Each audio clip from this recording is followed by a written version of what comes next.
If you could double the productivity of your team without it costing you anything, you'd jump at it, wouldn't you? Well, you can. If you can become an inspirational leader, research has proven that inspired employees are twice as productive as employees who are just satisfied. Okay, so I'm guessing the first thing you thought when I suggested you become an inspirational leader, it was, oh yeah, if only it was that easy. But actually, other research from Harvard has shown it's absolutely possible to learn how to become an inspirational leader. And there are 3 key things you need to do to be able to help inspire your team. Hi, I'm Catherine at Life in the Third Lane, the channel for charities and non-profit leaders. If you enjoy this video, please do like and subscribe, as it really helps this content to reach a bigger audience. So the research I was talking about found that there are 3 key skill pillars which are seen in inspirational leaders. They're vision and goal setting, integrity and authenticity, and building community. And there's one 4th pillar which brings it all together when things get tough. If you can learn how to do each of these things and consistently put them into practice, then you'll begin to see the benefits for your team and your organisation. And this video will go through all 4 in a bit more detail. The place to start is in vision and goal setting. I talk about setting your vision in this video on brand, which I'd encourage you to watch. It's really important for inspiring your team to have a clear and compelling vision, which you are all aligned behind reaching. You'll have a vision for your organisation, but it can be really helpful for inspiring your team to have a vision for a project or a piece of work or a shorter time frame. You should be able to clearly draw a line though between how each of these visions add up to bring you that bit closer to your overall vision. The second part of this is setting goals, effectively the things that will tell you if you've got there or not, and the things that you believe are the best ways to get there. You need goals for both of these things, measured by both lag measures, which is where are we now, and lead measures, which is what are we doing. To give you an example, if your vision was to reach 25% of the people in your area and to have had them engage with you, your lag measure might be the percentage of people who've engaged with you over the last month. The lead measures, however, might be posting 3 times a week on social media. You can check that you're doing the things that you think are the right things to be doing, and then you need to check that those are actually moving you towards your goal. So going back to the car journey analogy, if you only had lag measures, so looking at where you are at the end of each day, you could find out that after a full day of driving, you've only got halfway to where you needed to get to.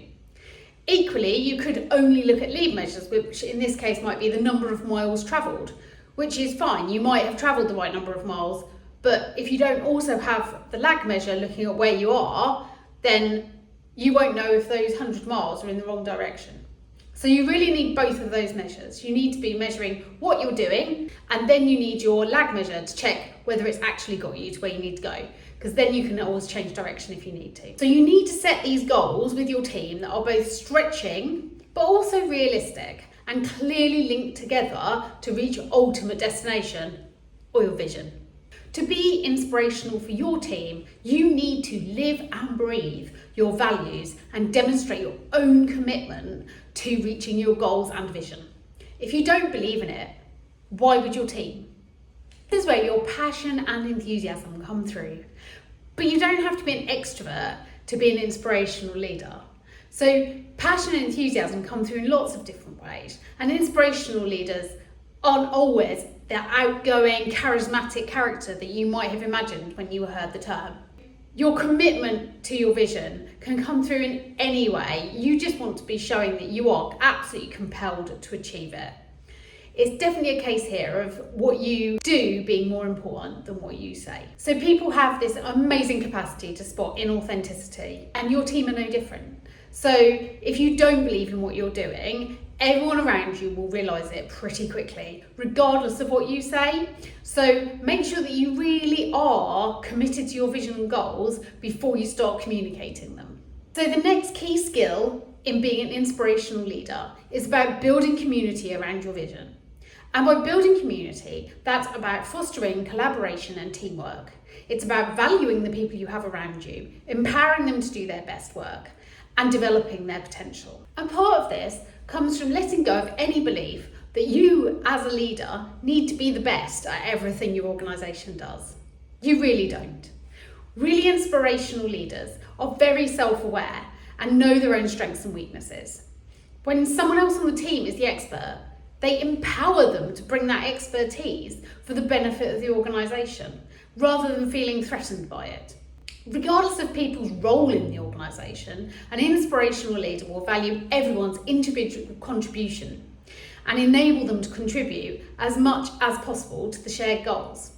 So, depending on the size of the organisation, you might know every individual personally. In small organisations, you'll also often know every single person pretty well and have a great relationship, understand what their skills are and what their opportunities for development are.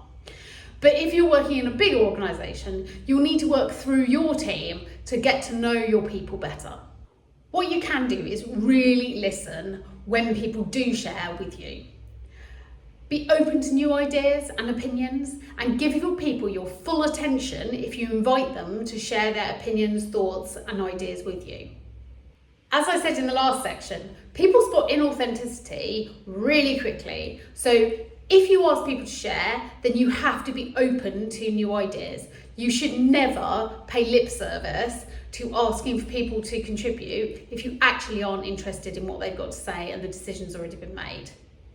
That doesn't mean to say that you always need to ask for opinion. It doesn't mean to say that everything is going to be decided by consensus. And that actually can be a really slow and inefficient way to make decisions. But sometimes you do. So if you ask for input, then you need to be completely open to that input. You need to listen well, and you need to be absolutely genuine about the fact it can change the future and the direction that you go in. So I said at the beginning there were 3 things that Harvard identified, and those were the 3. But there's actually a 4th one, which is really, really essential as well. So let's not pretend that everything will be perfect all of the time. The 4th key element is personal resilience. So your team need to know that when things go wrong, you will be cool, calm and collected, and they'll be able to turn to you for direction. You can be absolutely sure that if your people see you panicking, they're going to be panicking even more. If you're burned out, your personal resilience is likely to be very low. So it's important that you build into your day-to-day things that support your personal resilience to help make sure that when the unexpected does happen, and let's be honest, it's unexpected, it could happen any time, you've got that reserve of energy to deal with it and deal with it well. I've got lots of things coming up in future videos which will talk about how to build your personal resilience and build your energy reserves and to protect your well-being. However, there are some things you'll already have in your tool bag around creating boundaries, around making sure that you've got those moments to pause, things to really reduce your stress in the moment. It might be as simple as taking time to breathe between each meeting, or making a hard red line around the time that you need to be back at home ready to have dinner with your family. Whatever it is that you need as an individual, keep yourself calm, keep yourself centred, and also give yourself that little bit of breathing room and look after your own well-being. As a leader, looking after yourself is absolutely vital for several reasons. If you're not in a good place, you are not going to be in a good position for supporting others who aren't in a good place. It's that thing about putting your own face mask on before you help others to put theirs on. The second thing is that if you work yourself into burnout, then you are really modelling that behaviour for your team. So often leaders can take on way more than they can cope with because they're trying to protect their team. But actually the behaviour they're modelling is that it's a good idea to keep on taking on more and more and more and more and more and not draw boundaries and not look after yourself. So it's really important that you model the behaviour that you want your team to have, regardless of what your intentions might be in terms of why you're taking on all that extra. And the third thing is that every single person in your organisation is important, and that includes you. But the difference is, whereas you might be looking out for the welfare and the well-being of the other members of your team, you as the leader, you might find that no one's really looking out for yours. So you need to take responsibility for looking out for your own well-being as well. So when I was researching for this video, I just loved that there were such clear things that you can do to become an inspirational leader and loads of evidence about how powerful it can be.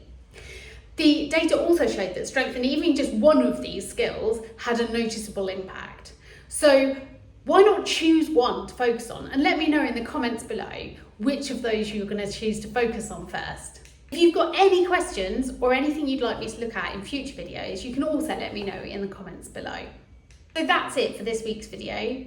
I hope you have a fantastic week and keep on changing the world.